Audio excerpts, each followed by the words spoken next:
Hi Matt, sorry mate, you're going to have to squint a little bit to see this one, but have a good look at it. Some really good bunker play, getting you very, very weak with the left hand, so getting the left hand almost underneath the club, which in turn is going to help get rid of the wrist break. So what we're going to be is extremely shallow.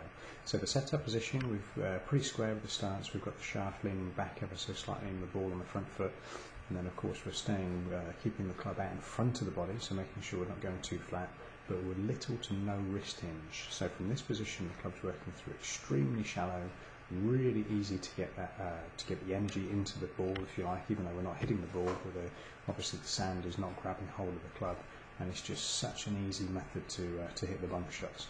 You know, we might work a little bit on you know, changing club for length of shot and varying the amount of spin and whatnot, but we'll catch a few more with a bit more daylight as well. Let's just have a quick look at the driver swing as it's coming on, and we're still working on obviously making sure there's not too much forward shafting as we hit the ball and getting this sequence right on the downswing. Let's just have a look where it's getting.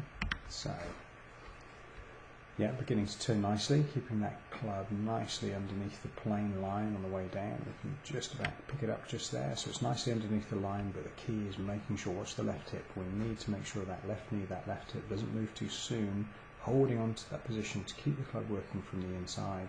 And then of course from this position, we're not hitting too much down on the ball, we've just gone a little bit too soon. Look how the chest is a bit open as you're striking the ball. That's a bit excessive, so that means you're working, you can see the low ball flight there. We need to keep the body coiled for a touch longer, so that will keep the club working on a shallower plane underneath the plane line, and then of course with that shallowness we can release the club head and hit that mid-flight draw. So keep working on that sequence, mate.